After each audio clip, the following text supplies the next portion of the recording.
Good morning. It's Friday, July 1st. I'm Alexis Del Cid in for Jessica Lovell. Welcome to a special edition of the Morning Medical Update. Today we're focusing on the patient perspective through the eyes of a very well-known Kansas City couple. They're facing a devastating diagnosis. It's a cancer diagnosis, and they're going through this publicly. Joining us today are Matt and Chrissy Stewart, and there's a good chance you know both of them. Matt is a Fox 4 reporter and anchor who joins us between his live shots at WDAF. Chrissy works with pediatric cancer patients at Children's Mercy Hospital. She joins us live today as well via Zoom. I just love you guys. I'm nuts about you guys. They're also my personal friends, along with their pastor, Adam Hamilton, who is the senior pastor of the United Methodist Church of Resurrection in Leawood, Church of the Resurrection in Leawood. He happens to be also pastor at the largest Methodist congregation in the world. Pastor Adam is guiding them along their journey as Chrissy continues her treatment here at the University of Kansas Cancer Center. We are so happy that you've made time to join us today. And we're going to be doing things a little bit differently this morning for our audience who's watching at home. We're going to be reading your comments and your questions throughout the broadcast. Jill Chadwick will be taking those for us and reading them on air. So please send in any comments, questions, or just messages and shout outs to Chrissy and Matt on YouTube, Facebook, Twitter, or the Medical News Network. You can find those links right there on your screen. We love hearing from you. Before all that, we want to bring in Dr. Dana Hawkinson because it's not a program without Dr. Hawkinson, who's the Medical Director of Infection Prevention and Control, joining us with our latest COVID numbers as we head into the 4th of July holiday. Yeah, numbers are still fairly high up there. Again, not as high as they have been, but certainly higher than they have been the past couple months. 25 active infections, 2 in the ICU, and 2 on the ventilator, but also 9 in that recovery period. So unfortunately, the active infections still are higher than we would like. Hopefully we can start to see that plateau and then that decrease overall. I want to ask you about a couple of stories that are in the news. Dr. Fauci taking the second course of Paxlovid after a COVID-19 rebound. Yeah, Dr. Stites and I were actually dumbfounded at this. Our viewers are on top of things and had that story very early and asked that question, and we couldn't believe it. So it appears he did have that rebound. But again, the FDA, the CDC recommendations are still to only take that one course, not needing that second course after that rebound. Dr. Fauci also said it may be reasonable to take a 10-day course. All of those things need to go in clinical trials so that we can get the best information. So again, overall, we have tried to be consistent and stuck with NIH guidelines, CDC guidelines, FDA guidelines, and recommendations. This is something that is outside of that. Again, don't know his individual risks or those conversations he had with his physician, but still from the FDA and CDC, the still recommendation is to not take a second course. There have been no severe illnesses or deaths in those people that have had a rebound. And so we'll continue to be updated and watch for any new recommendations, but the recommendation is still to take that course of Paxlovid. If you do get rebound, isolate again, restart that isolation, but there's no indication for a second course of Paxlovid. So the CDC has added 2 destinations to its high-risk category for COVID-19, the Dominican Republic and Kuwait. Yeah, again, I think they're adding new countries, they're taking countries off. I think it's important, and everybody really understands that the virus is circulating out there. So I think it's important, especially if you're traveling, if you're going to be in large areas such as train stations, airports, planes, buses, all of those things. I think it is very important to wear your mask and continue to do that until you get to your destination. Once you get to your destination, again, understand what are the risks that I'm going to be getting into if I'm going into a restaurant or a bar or going to somewhere where there's a lot of people. Understand those risks. Just understand that the virus is circulating out there. Obviously, we have seen a lot of canceled flights, a lot of people who are dismayed because they can't go somewhere. It's not really stopping anybody from traveling. So I think just understand the virus is circulating out there. Do what you can to protect yourself. Be up to date on vaccination.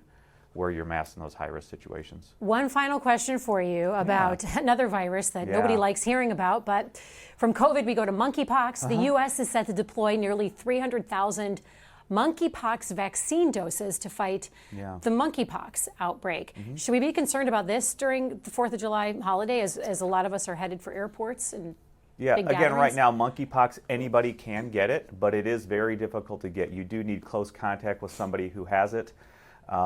We know that there are easy ways to prevent it, and that is through vaccination. I think this is a good plan. They expanded the recommendations from people who have been known contact with somebody with monkeypox now to somebody who may be at risk because of if they are, with other people or in close contact with maybe new partners or something like that. So there probably will be an expansion moving forward of recommendations to get it, but it still is really just in those people that are maybe at those higher risk situations, meeting new people, being in close contact with them. I think it's a good way to hopefully stem the tide of the further outbreak here in the United States. Okay. Yeah. Thanks, Dr. Hawkinson. And hopefully we will be getting a new name for monkeypox soon. I know the World Health Organization is working on that. Yeah, but no one's going to stop calling it monkeypox. Right. That's just how it goes. Yeah. Now to our program. We have a really great program for you today. It's emotional because when it comes to cancer, Chrissy Stewart's cancer is so rare, the odds are you'll never meet another person who has the kind of cancer she has. But how the Stewart family is conducting their lives in the face of this devastating diagnosis should be a lesson for all of us.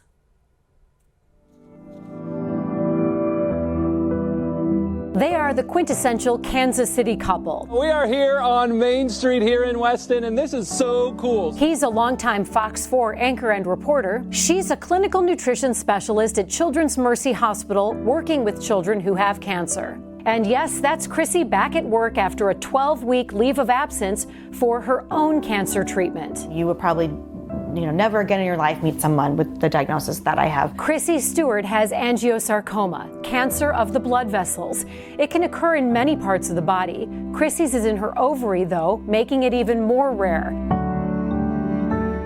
And it happened so quickly. Within a matter of just a few weeks in the fall of 2021, Chrissy went from feeling bloated to having a watermelon-sized tumor removed from her abdomen to a horrifying diagnosis and prognosis. At 43, doctors told Chrissy she had less than a 5% chance of surviving another 10 years. It makes you question, have I done enough? Have I done enough to, be impactful on the world and to make things better and just in our community or wherever? It is a tragedy and it sucks, and we don't like it any more than anyone else. And it could be worse? Yes, good heavens, it could be one of the kids. You know what I mean? Wow, if any time I feel sorry for myself, I think, at least it's not my babies. And speaking of her babies, with 3 children ages 17, 15, and 12, Chrissy and Matt have vowed to cram as much life, love, and positivity into whatever time they have left. So I'm not missing state swim. I literally I had chemo, and then I went straight there after that. Everything hurt. My bones hurt, my muscles hurt. I was sick all the time, vomiting and just so tired. And she slept in the bleachers when he wasn't swimming. I did. Girl Scouts, yeah. Musicals, soccer. She does all the things. All the things. As she goes about all the things that make up the fabric of her children's daily life, Chrissy is also fighting for her life with every tool available. Why am I putting myself through all of this if it's not to participate more with the kids and to watch all of their things? Through it all, they've made it a priority to keep life as normal as possible for their kids, and they're continuing to travel. So I feel like that it's not so much of a bucket list as much as we're trying to smoosh in 30 years of stuff into 3 years. That also includes trying to have all the conversations she envisioned having with her children throughout the various seasons of their lives. As a mom, or as a parent, there are things that you want to impart on your children. And I don't have all the time to do that. You know what I mean? I can't give them marriage advice in 20 years or whatever, with their kids or whatever. I have to do that now. So some things come up and conversations come up. And I think, I need to take this moment right now to discuss this, because they need to have me in their brain, in their head. Mom would have said this. She and Matt hope by sharing their family's journey so publicly, online and on forums like these, that they can help others who may face darkness in their own lives. It's really easy to go down that road and to start feeling sorry for yourself. But the truth is it's beyond our control. There's absolutely nothing we can do to change what's going on right now, besides doing treatment, right? I mean, that's our choice, is what kind of treatment yeah, she's and our going to personal health take and all that choices, kind of obviously, stuff. yeah. But besides that, I mean, we all are dealing with our own kind of different situations. So the choice we have to make is, do we attack it from a place of positivity, from trying to rally people around and trying to just really focus and enjoy every moment with each other? There's some angiosarcoma patients that have had it for 10, 20, who have been NED for a long time, you know? So yeah, it's a small percentage compared to other cancers, but why can't Chrissy be one of the 1 to 2% that kind of overcomes this and ends up living another 10, 20, 30 years? Even if it's naive, I have to have hope. And I have to have hope. If there was one thing she could drive home to anyone who will listen, it's this. Like, we don't know what's happening when you're everyone's life, you know? So like, if there's something that you want to say, if there's wisdom that you want to impart, or if there's something that you want to do it. Like, what are you waiting for? Like, just go.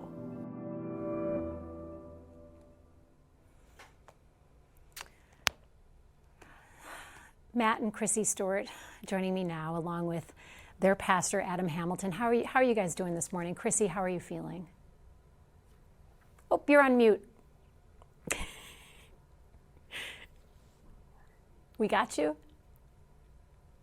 Are you there, Chrissy? You're on mute, Chrissy. Thank you, Matt. Matt's going to talk her through this. We thought you'd be at an advantage being married to the TV guru, Matt. Matt, you didn't set her up before you left for work at 1 a.m. All right, she's on her own with her own computer. She can handle it. Chrissy, are you off mute now? I'm off mute now. I'm just nervous, I think. Don't be nervous. You have this whole community and team of people watching you. I mean, I've been following your Stewart Strong Facebook posts, and Matt and Pastor Adam. Thank you all for being here. Chrissy, I want to get into this real quick. I remember when you first posted a single picture on Facebook.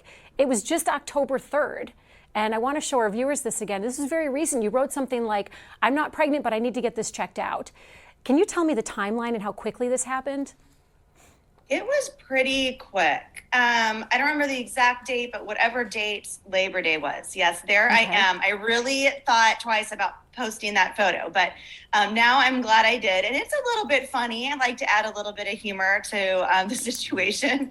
I think it helps everyone cope a little bit. I definitely started feeling a little bit, just off on Labor Day. So that would have been September. And then within a couple weeks, it was very clear that there was something very wrong. And so it took a couple weeks to kind of figure it out and get into a CT scan. And that's when they saw this enormous tumor. And then, I saw the oncologist like 3 days later. And Matt, you and Chrissy were posting when you went to MD Anderson, I believe. You went there for a second opinion, and they said, go back to the University of Kansas Cancer Center. They're the ones that can treat you. You must have been reeling, but yet you were still posting about it and sharing that with the public. Yeah, I mean, I think, right away when Chrissy was diagnosed with this, we had a decision to make, and it's, do we keep this private or do we share it with the world? And I think it was a situation, I left it up to Chrissy, because even though I'm a public figure and, I'm on TV, Chrissy's a private individual. So I totally respect that if she just wanted to keep it between us and kind of deal with this with us. But I think that she had seen through my own cancer diagnosis of colon cancer about 9 months earlier, she had seen the positive benefit it had by sharing this with people. I was able to share my diagnosis and encourage people to go get colonoscopies. And so I think she was thinking, I can also hopefully inspire other people with our journey. And she has. I mean, it's just, it blows my mind. It's so amazing how many people she is inspiring with her strength, her positivity, and the way that she's approached this. Every day I'm just in awe of my wife. She's quite amazing. She saved your life, right? You say that when it came to your colonoscopy. Yeah, so the situation was, growing up, the age to get a colonoscopy was 50. And so I turned 45, and a few years before they had changed the guidelines to 45. So on my birthday, which is in February of 2020, Chrissy's like, hey, go get your colonoscopy. And I'm like, I'll get right on that. 9 months later, Which meant no. 9 months later, she's like, have you set up a colonoscopy? I'm like, Right. no. And she's like, you need to do this. And so she was just nagging me, go get it done, go get it done. And finally, I'm like, fine, tired of hearing you talk about it, I'll get it done. And I'm glad I did, because we caught it so early. It was so early, and I had a minor surgery, and they were able to take care of it. And I was recently checked just back in January, and I'm cancer-free. And imagine if I had waited till 50. That's 5 more years of growth of cancer cells in my colon. And with Chrissy's diagnosis, and then you add me to the mix, maybe having colon cancer that could have potentially taken my life. She really did save my life by nagging and encouraging me to get that colonoscopy. Good wife. Nag away. Anyone watching this, be like Chrissy. If you're wondering how to be like Chrissy. Chrissy, in your case of angiosarcoma, and I'm going to bring in Pastor Adam in just a second, because your case is so rare because it's on an ovary. Have you found anyone else who has this kind of cancer in this location? I have found 2 people, one in Germany, and we've never actually spoken, but I do know of them. And then there's actually another woman about my age, similar story, in Nebraska. So very close to home, but she's been invaluable in supporting me and getting me through this, because she's about 3 years ahead of me. So have you had talks with each other about the prognosis, and are you comfortable sharing with us what doctors have told you about the prognosis for your cancer? It's very grim. So we went to MD Anderson, and you look online when you get a diagnosis like this, and everything out there on the internet is very scary. So I want to live 10 more years. That was just kind of my goal. My daughter was 11 when I was diagnosed, and she's my youngest, and I want to finish raising my children. That's really important to me. So I when I went to MD Anderson, I said, hey, what is the likelihood of me living 10 more years? Like, I know it's not high, but what is it? And I wouldn't say that oncologist laughed. He didn't laugh, but his look on his face was, wow. I would say definitely it's not 0, but it's definitely less than 5%. So that was I would say it was actually very grounding, because our fears were confirmed. And then once you have that knowledge, then you can find the strength to move forward and make some decisions in your life, in your family. I want to bring in Pastor Adam Hamilton. Pastor Hamilton, you have a congregation of 25,000 people. That's huge. When families come to you, when they get news like this, how do you even begin when it comes to counseling and guidance? Sure. Well, thank you, Alexis, for sharing this story. And you're doing the video up front was so beautiful, so moving. And it's great to see Chrissy and Matt today. So in our congregation, we have tragic diagnoses and things that happen with some regularity just because of the size of our church. And when I show up, and I had a chance to be with Matt and Chrissy sometime after the diagnosis, I don't remember when, sometime last fall. And my first order of business is just to show that I care. If it's comfortable and they're okay with it, to give a hug first. Often we think we need to have the right words to say, but what I've experienced is to love somebody and to care for them and to show that you care about them and to represent as a pastor God's love, just to enfold them in your arms. It's one of the things I try to do. For most people, it's not having the right answers, it's showing up and demonstrating your care for them. So anyway, that's one of the first things. And then to as we sit and talk, I do a lot of listening at first. Tell me, what you've heard, what do you know, what's happening, how are you feeling? To remind people it's okay to feel angry, sad, hurt, disappointed, frustrated. All of those feelings are normal, natural. It's okay to feel that way. You should feel that way.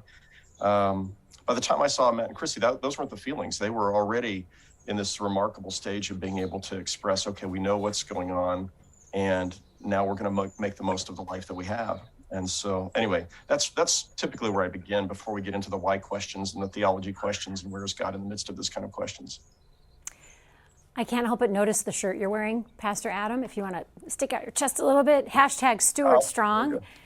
You will see those T-shirts all over the place because Matt and Chrissy's friends made them.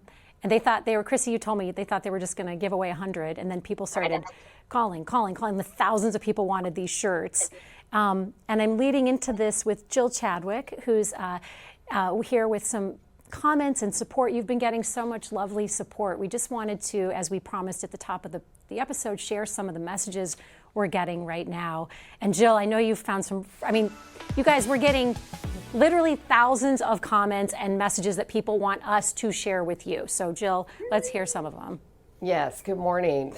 There is a true outpouring. I'm going to start with someone at Children's Mercy Hospital who I think you know really well. Brandy says, you are absolutely amazing and we love you here at CMH. Karen says, God bless and watch over this family during this. I pray that you have many, many, many years left with your beautiful family. Fred says, I can identify, diagnosed 3 months ago with stage 2 pancreatic. He says his prayers are with you. Dawn says, tears. I'm literally in tears because I know what it's like to live with a treacherous disease. She's had cancer most of her life, 99 procedures or operations since 2012. And still she says, I'm praying for you. Christine says, the Stewarts are an inspiration for all of us, living out your faith and your hope. Kimberly says, Chrissy, you're my hero. And one more from Jen, who I think you guys probably know too, because she says, I'm so proud to know you. I love your family. Cancer sucks, but it definitely picked the wrong person. We'll have some more. They're pouring in. Oh, yeah. We're not going to run out of viewer comments or questions. And Pastor Adam, we have a lot of messages about faith. And this is such a tough question, but how do you answer it when people ask why? Why do bad things happen to good people? How do you answer that question? Yeah.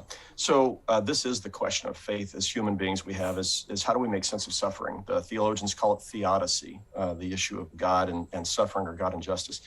And first of all, I say it's okay to ask the question. Some people say, you know, it's a pointless question to ask. We're going to ask that question. Why me? Why did this happen? Why, you know? And a lot of times when people, so a lot of people, well-meaning people of faith, trying to find something comforting to say to somebody who's in, walking through tragedy, will say things like, well, everything happens for a reason and it must have been the will of God. And I'd love to encourage your viewers just to really think about that hard and to say, maybe that's not the best thing to say to people. What it presupposes is that, you know, when somebody's diagnosed with a cancer like this, that it was part of God's plan. God wanted that to happen. God had a reason for giving you cancer. And I simply don't believe that God gives his children cancer and or causes car accidents or terrible, you know, tragedies or assault or, a million other things that are hurtful and painful in this world. So instead of thinking about this and so we had this conversation, and Matt and Chrissy have heard me preach about this before, and I've written a little book about this, but recognizing that tragedy happens in the world, and the why question is a good question, but it's not, why did God do this to me? Or why did God make this happen? It's that this happened, and here are the reasons why. And this is what you all do at KU Med, and what researchers do, and they help us understand, why does cancer happen? Of the trillions of cells in our bodies, every once in a while, you know, one will have software that's corrupted and ends up replicating in ways that are dangerous and harmful. And that's the answer to the why. And we live in a world where we have these amazing bodies that are fearfully and wonderfully made, and they fight off disease. They have immune systems. They can heal themselves of many things. I mean, imagine a car, you know, healing its scratch on the paint job. It doesn't happen, but for the body, it does. We have these amazing bodies, but they're still flesh and blood, and there's still things that can go wrong. And so part of the human quest is to figure out how to solve those things, how to address, how to do the research to fix these kinds of things. But so when we ask the question why, at least for me, my answer isn't, well, it's mysterious, we don't understand God's ways. It's no, I don't think God gave you cancer. This is not what God does. Just like we wouldn't give cancer cells to our children, not to punish them, not to teach them, not because we want them in heaven. We wouldn't do that because it's just wrong. And so this is a part of what happens in life. And then we begin to ask, so where is God in the middle of all that? You know, and if God isn't giving us these things, but God is all powerful, why doesn't God stop them? And as a pastor for 3 decades, walking with people, part of what I think I know is that we live in a world where our bodies are fragile. They're strong, but fragile, where things can happen.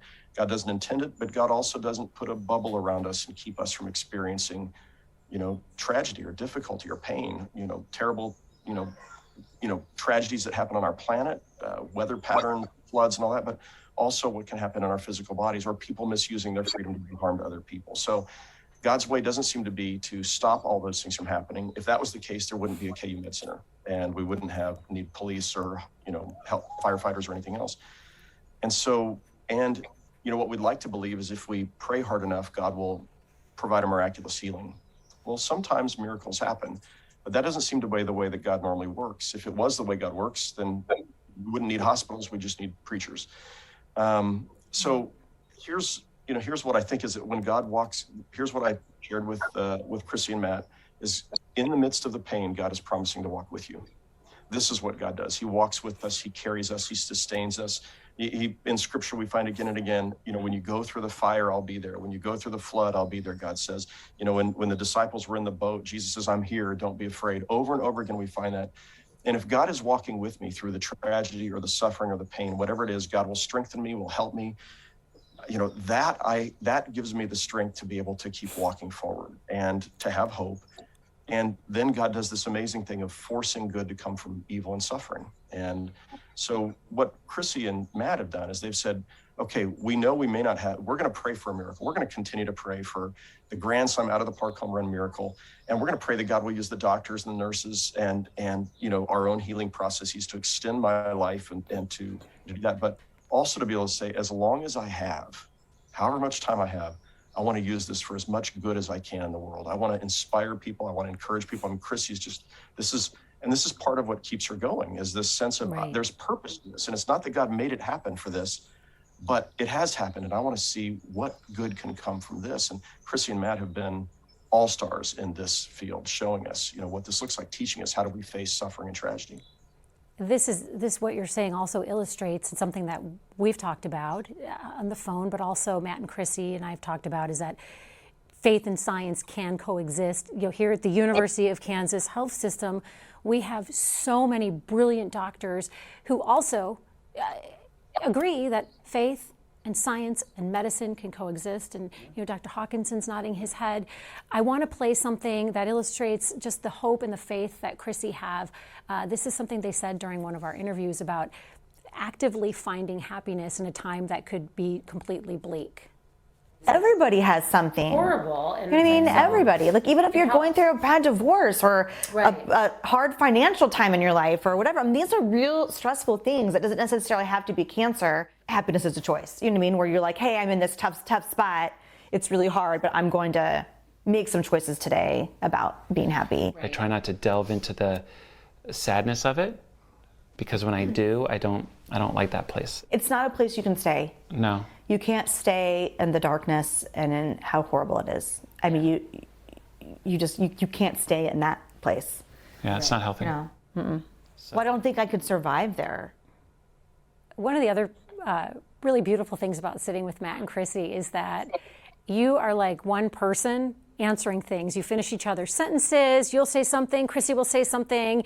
It's just so fun. It's like a show. When I'm sitting with you guys talking, the way you guys finish each other's sentences and ping pong back and forth, and the way you're so united, and your family is one that has been hit by such an unfair string of events. In addition to Chrissy's diagnosis, you've been hit with a series of events in just the last handful of years that might break one person, just one event. Hope it's okay that I run down with this to give our viewers some perspective. Chrissy, when I first met you, you were spending multiple weeks at a time in Washington, D.C., caring for your brother, who's your best friend, who just had an accident, a bike accident, and became paralyzed. Then your dad passed away from cancer. Then your mom was diagnosed with multiple myeloma. And then, Matt, you were diagnosed with colon cancer. And then, my goodness, Matt, your dad passed from COVID. And then we get Chrissy's diagnosis. I mean, it's like you were just being hit over the head with these events. And I remember turning to my husband, Salvador, and saying, how do they keep going? How on earth are they still getting out of bed in the morning? When a family like, well, first of all, how do you keep going? I mean, Matt, you wake up at 1:30 every morning to anchor a newscast. Chrissy, you work with children with cancer. When that alarm goes off for either one of you, I'll start with Matt, because you're the one that wakes up earliest. How do you even put 2 feet on the floor and get dressed? Well, first of all, that's a tough question to answer. I think one, having purpose, right? So I think career gives you purpose.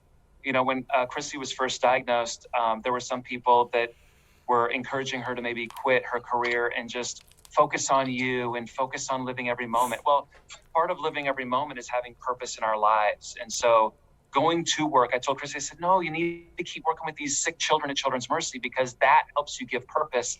That gives you a reason to wake up every day, and it's a distraction. So coming to work for me is a huge distraction. I don't sit here and just think about, you know, my wife and feel sorry for us. It allows me to kind of, you know, focus on other things. And then I also think just the fact that, you know, we have a tight-knit family. We've always been open and honest with each other. Chrissy and I on the weekends, we'll have our coffee time. We'll go on the porch, drink our coffee and talk. And, you know, we'll cry together and we'll laugh together. And we do a lot of things together. And we really are trying to make the most of every moment. And so I think just being in this together, and there's this interesting, Pastor Adam has talked about this before, but, you know, when someone's in this ditch, you know, you want to lift them out of the ditch, right? Come here, here's the rope, come out. Well, you know, it's more powerful when you actually go in the ditch with them, you know, and you cry with them and you listen to them and you're with them. And so that's what I'm trying to do as a husband, and just trying to be there for Chrissy. And Chrissy, you've been hit by so much, and yet you're still going, and I see you still, you know, helping Kendall, your brother, and your family. And where do you find the energy? And you must have great reserves of energy in you. You have something special that a lot of us wish we had. How do you do it? Well, one, you really don't have a choice. I have to say, when bad things happen in your life, you have to soldier on. And you may not know how that's going to look for you until it happens to you. But I would say number one is gratitude. I mean, no matter what's happening in my life, I can always find things to be grateful for. Like I said, when in the earlier spiel, but when I start feeling sorry for myself, I think at least it's not my children. Like sometimes I feel like I'm taking one for the team, you know, like surely if I have cancer, they're going to spare my kids. Right. And I like what Matt said when he said that you move forward with a purpose. You know, when I realized, hey, you know, I know I was 42 when I was diagnosed. I think it was reasonable to kind of, assume that maybe I was going to live 30 more years. I mean, like before then, but then you're diagnosed and you realize how shortened that is. You know, you can't waste a minute. You know, I am trying to fill 30 years of life into maybe 3 to 5 years realistically. So yeah, absolutely. You got to get up out of that bed and keep on going, because I don't want to waste a minute. Wish I could hug you right now. I'm going to get to Pastor Adam right now. And Jill, I know Jill's nodding her head because she's getting more and more comments. I'm going to ask Pastor Adam a question while Jill's able to collect more comments, because we get them by the dozens.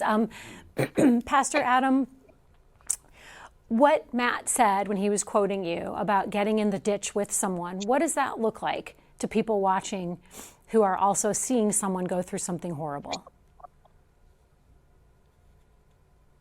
Oh, we lost you. Now you're on mute. Sorry, there we go. We need to send Matt to wherever you are. Set up your laptop. Sorry about that. I'm at the Lake of the Ozarks, and there's an ambient noise, so I'm turning this off as much as possible. I do think it's just showing up. You know, a lot of times when people get sick or they're going through tragedy, there's been a death in a family, people become, they don't know what to say, and so sometimes they stop showing up. And I think showing up matters. And when you're showing up, it's allowing people to grieve without trying to.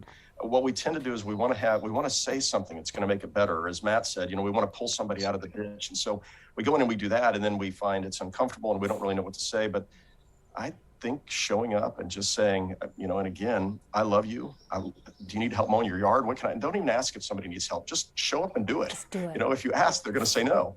Right. But because most of us want to, take care of things ourselves. But I remember showing up one time when a family had lost their daughter, and she was 23 years old or something. And I was a new pastor. I was a young pastor, and I went and got a pizza, and I just came to their house and I said, hope you like pizza. And they're like, yeah, we didn't have anything for lunch yet today. And so we started eating, and I just said, tell me all the beautiful things about your daughter. Tell me about what she was like when she was little. And we sat there for an hour and a half, and all I did was listen and eat pizza. And years later, I got a note from them, and they said, of all the things that happened when our daughter died, the most comforting, consoling, and helpful thing was when you showed up with a pizza and you just asked us to talk about our daughter. And I think that's, I think it's the showing up that matters. And I don't know, Matt and Chrissy, you might just say, what's been most helpful to you when people have tried to encourage you? What's that look like? Teach us how we can do this better. Yeah, that's a good question.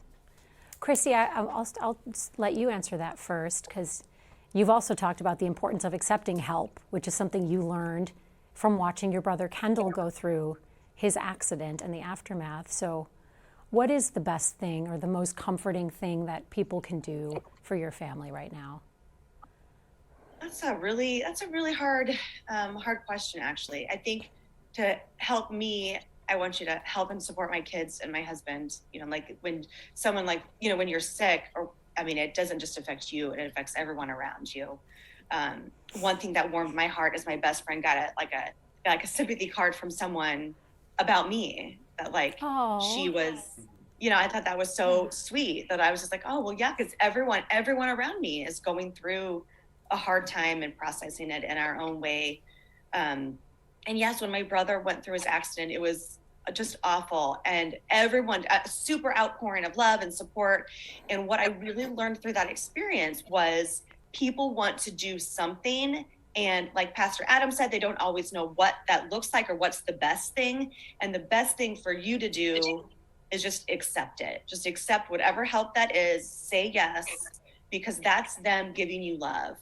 And you wouldn't ever want to reject someone's love when they're trying to love on you during this time. So I am a very independent, fiercely independent person, as Matt knows.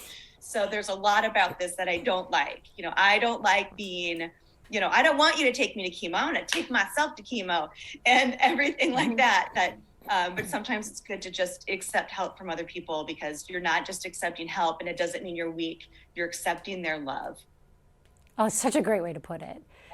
Speaking of accepting people's love, Jill's busy fielding the comments. We're never going to be able to read all of them. Jill, let's try to make a dent in some of these at least. What do you have for us?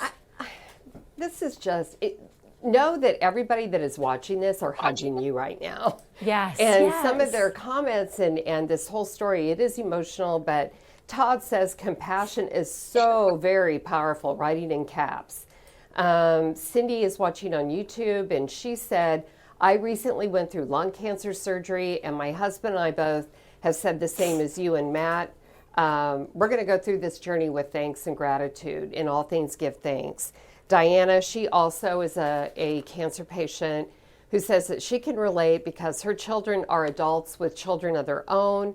She goes, my heart goes out to you. She says, will never be in remission, so every day I try to live to the fullest. Another one I wanted to share was Sharon. She says that attitude is number one. This family has love and so much life ahead of them. They are a true inspiration. Claudia, we are supporting you, Chrissy. You have a tribe of survivors in prayers. And I just wanted you to know that Alice says that she's praying for a miracle. She wants one for you. And she's going to do that. Katie, Rachel, Camille, Courtney, Angela. Angela, her son is named Matt, and his wife is Chrissy. And everyone is identifying with you in so many ways, and they love you, they're hugging you, and praying for you. Oh, it's so sweet. Matt, I have a question for you about attention, because you're used to living in the limelight, and you've always been very public, and Chrissy's very open.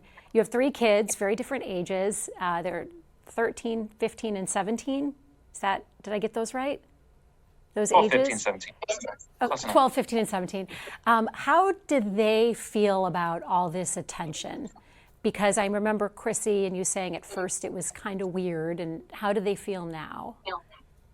I mean, I think growing up, the children of a television reporter, they're kind of used to the attention in general, right? Now, obviously, there's a lot more attention now with Chrissy's diagnosis, and I know the kids will go to school and teachers will come up and how's your mom? And, they see their classmates wearing the Stewart Strong shirts, and they, it's weird for them for sure. But, we just have honest conversations with them. In fact, that's one thing that I would really encourage all you parents out there, that that kind of have a similar diagnosis with cancer is just to be honest with your kids. I mean, I think they have a right to know kind of what's going on in your life because it's affecting your life. And so, after we got back from Houston, from MD Anderson, we sat down with the kids and we had an open conversation. We talked to all of them and there were tears and we just told them what was going on. And we're not trying to scare them, but we're trying to be honest. And I think they appreciated that. And then we've been honest along the journey as well. And yes, we are focusing on the positivity, especially around the kids, because we don't want to stress out the kids more than they already are stressed out. We don't want them more anxious than they already are anxious. We know they're going through a lot and we're trying to respect that. But at the same time, they're a part of this family unit and they're going through it too. And we're all going through it together. And I think you find strength in numbers and you find strength leaning on each other as a family. Pastor Adam, I will keep wanting to call you Pastor Hamilton, but he's so sweet. Okay. He says, call me Adam, and I can't do that, so I'm saying Pastor Adam.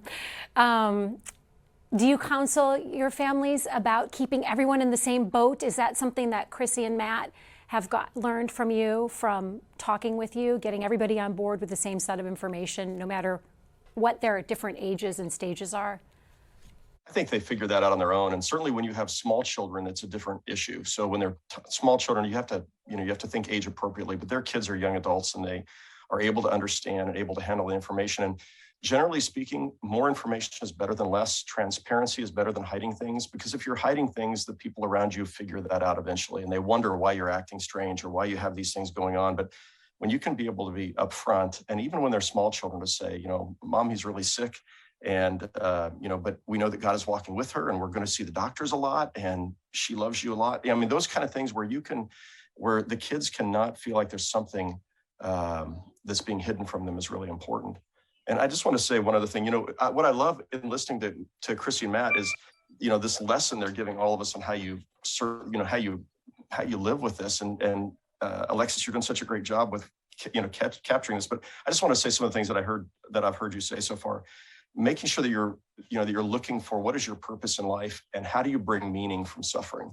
This is what both of you are doing so well. And when you do that, God didn't cause this, but I want to use this. These are the cards I've been dealt. So what do I do with this that's having the maximum amount of good? And your combination of realism and hope.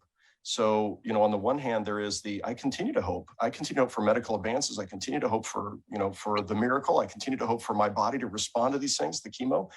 And at the same time, I understand that, you've said several times, 1% to 2% chance of living 10 years and so that combination is really important. And often when people are sick, either loved ones hide that and they don't, nobody wants to talk about it. So then the person's left feeling like, I know this knowledge that I might not make it, but we can't really talk about it, make plans and prepare. And you all have done such a great job of doing both of those. But the other thing I love, in addition to your faith, is your humor and the fact that when you could laugh about something, it helps. And I love watching that today, but I love just knowing that about both of you. I'm so glad you brought that up, Pastor Adam, because Chrissy is so fun. It's weird to think it's fun to follow someone on Facebook who's going through something so awful. But Chrissy, you're so open and you post these live videos and you recently shared some pictures because you discovered, and this is helping other people who are also battling cancer, as you come for your treatments at the University of Kansas Cancer Center, you just discovered you can do DoorDash. And you posted some pictures. See, that's what I mean. I mean, you post the funniest things. So you've made some really interesting revelations and discoveries that are helping people who are really in the weeds right now.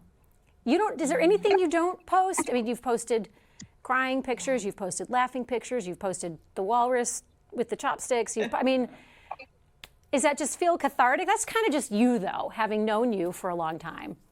It's a little me, and I just feel like once Matt and I decided we're going to let people in, then let's let people in and let's see what this really is about. Like people say, you're so positive. And I'm like, well, that just means I got to show a picture of me crying, like let's keep it real.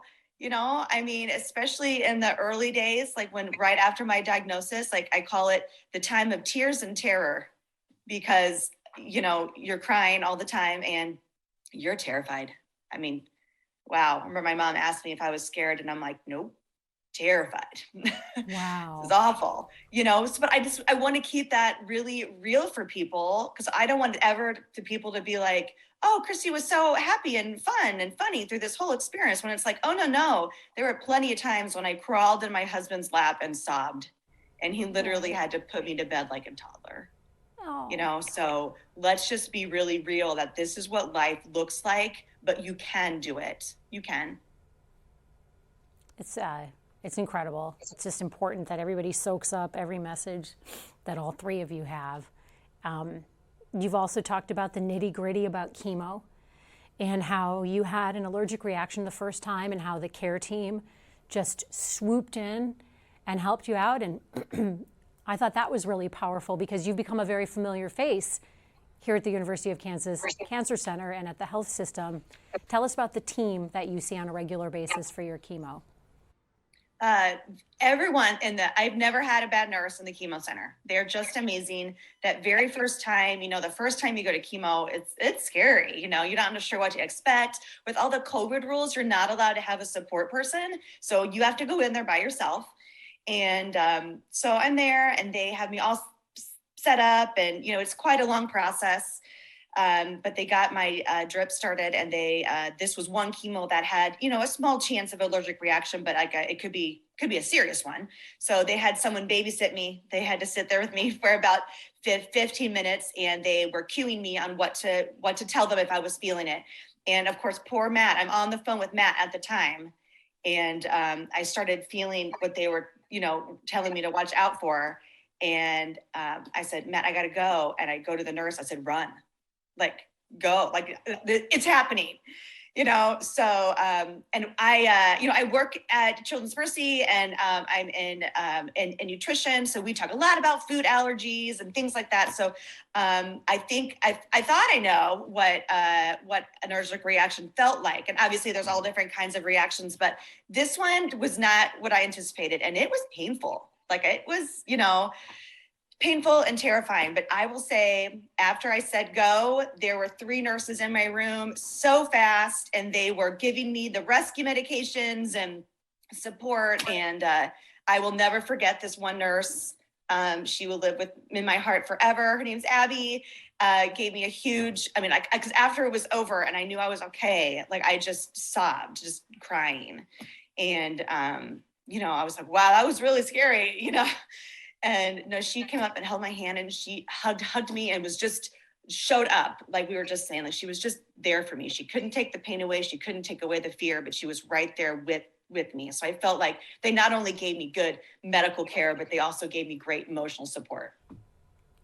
Gosh, that's so special. What was the nurse's name again? I want you to say it. Abby. Abby. I've written her a thank you note, and she even has a Stewart Strong shirt. Oh, that's amazing. When you talk about, showing up, that's something that so many of our healthcare workers do emotionally. Yes, they show up because they're brilliant doctors and nurses and medical staff, but they show up emotionally, and that's one of the beautiful things about being able to meet everyone behind the scenes, is to see that bond. And I want to come, well, first of all, Matt, did you freak out? Were you between live shots when that happened? And she's like, gotta go. What do? You're on the air. I was off. This happened after my shift, but I was actually getting her some food down the street. And then she's like, I gotta go by. And she hung up, and I'm like, okay, I'm gonna go back to the cancer center. And if there's an ambulance there, I'll start freaking out. Oh my gosh. But I knew there were nurses there, so I figured she was fine, and she was. Right. But yeah, it's a little scary. Pastor Adam, this brings us full circle to how we're using a lot of words: faith, hope, showing up, science. And we do have many episodes where doctors talk about the power of science coexisting with faith. Have you seen instances where you see, people are physically better with the addition of faith and hope and human interaction and that emotional well-being? Absolutely. So all 3 of those things work together. I'm reminded when Jesus healed people, there were times he'd say, your faith has made you well. He was talking about there's something about our brain and our attitudes and our hearts that help in the healing process. So, you talked about Abby and others, they incarnate love for people. That helps us. I find when I go in to pray for somebody before surgery, and I might walk in and they're anxious and afraid, and their body's tensed up, and their blood pressure's higher and everything else. And when I walk in and I take their hand, and I speak to them words of comfort and encouragement from Scripture, and then I anoint their head with oil in the sign of the cross, and I pray for them, I watch the anxiety and the stress go down. And suddenly there's a sense of peace that they have, that my life is in God's hands, and I got good doctors, and they're going to do everything they can, and the nurses. And that helps in the healing process. I mean, there's something about, again, how our brain is thinking and processing fear and what's going on in our bodies that helps in the healing process. And again, I believe, as a Christian, I believe God's Spirit is inside of us, working in us and permeating us. And so when you bring all of that together, great medicine and a deep faith and trust, and that pushes back the fear and the darkness, and then people who surround you with care, you find the best opportunity for healing. And one of the things that Chrissy and Matt know we talk about a lot at Resurrection is our name comes from Easter, right? The resurrection of Christ. And one of the things we say is that the resurrection. So this then is sort of a deeper hope that we have beyond just maybe I'll get another year or 2 years or 10 years. But this idea that God walks with us in our suffering. Christ came and he suffered and died on a cross. He was tortured to death on a cross. But on the third day, he was raised from the dead. And so we say the resurrection means that the worst thing is never the last thing, and that cancer doesn't get to have the final word, and death doesn't have the final word. And in the world, cruelty and inhumanity, they don't have the final word, that God walks with us and in the end raises us up. And our healing happens sometimes here, but ultimately in the kingdom of heaven. And so, that's something I know Chrissy and Matt both hold on to, is that, Chrissy wants to live as long as she can here. And at the same time, she knows she belongs to God. And God is walking with her, and God is walking with Matt. And we talked about what happens, if she passes, what happens to Matt and the kids, and God's going to walk with them and carry them and sustain them, and through them bring about as much good and beauty as possible through this set of circumstances that is difficult and hard. I want to check back with Jill, because before we can't leave without giving a couple more community questions. Jill, you have hundreds, thousands of them, but pick a couple and share a couple more with us. I have picked two, Okay. because I think they kind of sum up the feeling and do a really good job with what we've heard and what we've learned today. Jamie says, Chrissy, you will always be the life of the party. And Stu's crew, they just make the world better. And then the last one goes to Jo Ellen. She writes, I admit that at first I didn't want to watch because I thought this would be sad, but it's been hopeful and uplifting, and many blessings to this couple. Oh, that's so nice. I have a question for Pastor Adam. Well, first of all, I actually want to give you a little shout out, a virtual hug for you as well, Pastor, because we want to thank you on behalf of the whole team here at the University of Kansas Health System for supporting us so much over the years, including with the rejuvenation station. You can see it right there. Oh, yeah. These items are brought to you by the family of the Church of the Resurrection. These rejuvenation stations are so uplifting. They're these snack carts that come around to all the frontline workers. And I gotta say, during the pandemic and even beyond, this is so uplifting. There's Bob and Tammy there with the rejuvenation station. Thank you for that, and thank you for the support that you and your congregation have given the health system. It's just so special. Alexis, thank you. It's been a joy for us. Part of what we recognized during COVID was how hard this was for healthcare workers. You all were on the front lines and jobs, doing things you never, taking risks you never thought you'd be taking. And we just began asking, what can we do to support healthcare workers? And at some hospitals, we talked to the CEOs and they were like, coffee would be great. And at some hospitals, at KU, it was like, we have these treat carts, and we're like, yes, that's awesome. And but our congregation has been praying for healthcare workers. We love what you do. You embody love to the world. You matter so much to all the rest of us. And so anyway, thank you for lifting that up. But this is something we've been honored to have a chance to do as a congregation. You've seen so much and done so much in your decades of being a pastor and counseling people. I have a question for you. What have you learned from watching and walking beside Matt and Chrissy? Yeah. So, part of what I have a privilege as a pastor of doing is learning from the people who are walking through this stuff. In seminary, they don't teach you all of this. They try to equip you with some skills and gifts. But what I do is every time I'm with people like Chrissy and Matt, I'm listening and paying attention. I have a journal. And when I walked out of their house, I began writing down notes of what I had seen in them and how they have faced this. And I'd say not so much learning for the first time, but reinforcing the things that I've learned over the years of how you face tragedy with faith and hope, how you try to bring meaning out of what's going on. The early Methodists talked about having a good death, and that was saying, however long I have left, I want to make it count. And Chrissy does all that. And just intuitively, she does that. And Matt's doing that. And so I think I just look at them and I find myself inspired. And I want to tell their story to other people because I think it inspires and teaches other people. How do you deal with life? How do you cope with faith? How do you cope with hard things with faith? And how ultimately do you live, as people of the resurrection? And that's what they do so beautifully and so well. And I am so proud to be one of their pastors at Church of the Resurrection and to say these folks go to Resurrection and this is what it looks like to be people who have a deep faith and who live that faith in their daily lives. And just really proud of both of them. Matt, I want to ask you, you talk a lot about keeping things in perspective. Both you and Chrissy do that. What is something that you wish people would know or carried with them after seeing you on this program? Well, I think if there's anything that I'm hoping to get across to people, it's the power of positivity. We control our attitudes, we control our thoughts. And even though there are bad things that are happening in our lives, we don't want the negativity to win. There's a growing body of evidence out there that positive thought can heal bodies. When you believe, that's where faith has really come in for Chrissy and I. We've really been leaning on our faith, really been leaning on God.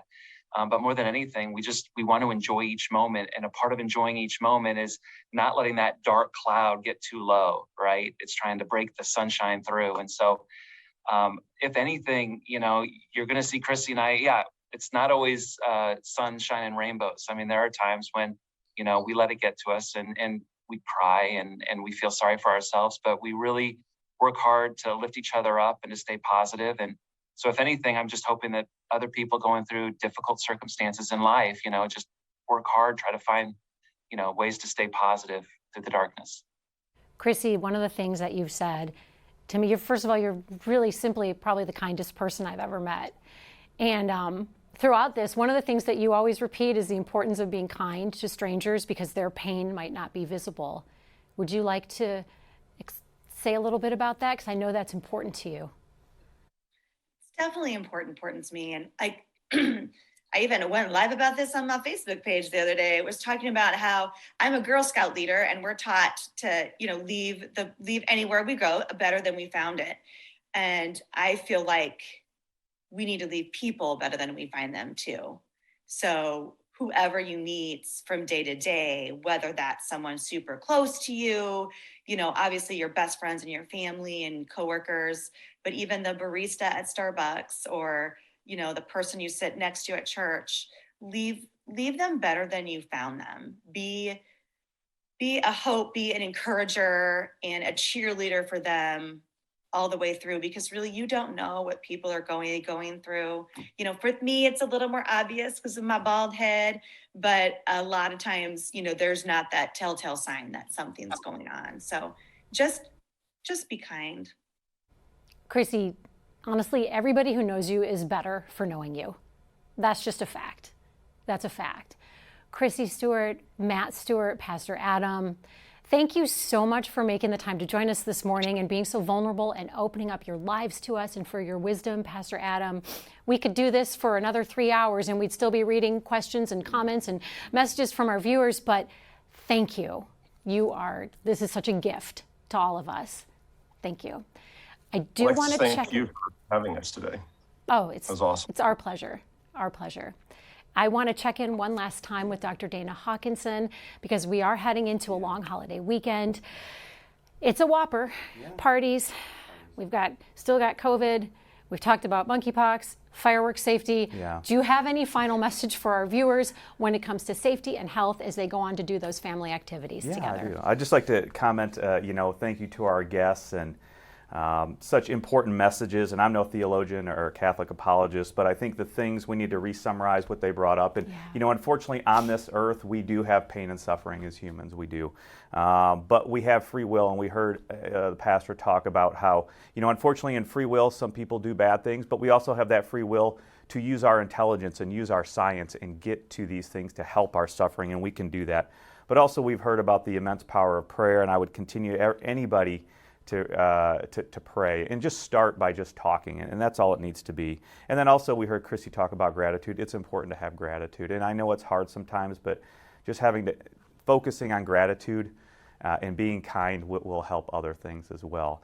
And then as far as the final thoughts about going into the weekend and being safe, obviously wear your sunscreen. Please be safe. We've heard about cancer checks and colonoscopies. Sunscreen will help prevent skin cancer. Please do that and be safe. Be safe when you're using fireworks as well. Hopefully we'll get some rain and hopefully dampen the environment around us so nothing goes and burns down as well.